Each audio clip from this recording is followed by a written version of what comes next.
শুক্রবার রাতে নির্যাতনতার সুযোগকে কাজে লাগিয়ে পীযূষ নাথের ঘরের সর্বস্ব নিয়ে যায় চোরের দল।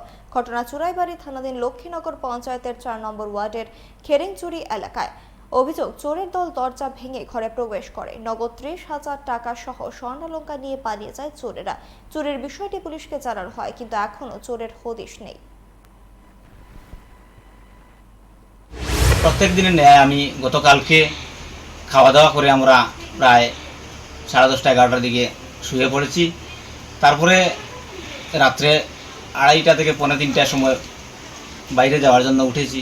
উঠে দেখি আমার ঘরের এই দরজা, এই কবজা, সিটকারিগুলা ভাঙ্গা এবং আমার ঘরের যে সুকেস, গডরেজ, লকার সব ভেঙে আমার যাবতীয় আমার পরিবারের সোনা রূপা, আমার ছেলের যা কিছু আছে প্লাস নগদ পয়সা সব কিছু চোরের দল নিয়ে গেছে।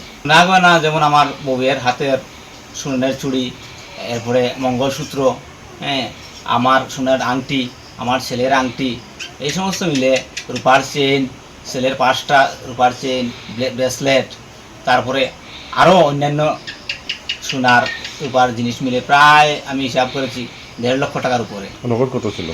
নগদ আমার 30,000 টাকা ছিল। ওই মাটির ডেপা থেকেও আরও 5-7 হাজার হবে, এটাও ব্যাংকে নিয়েছে।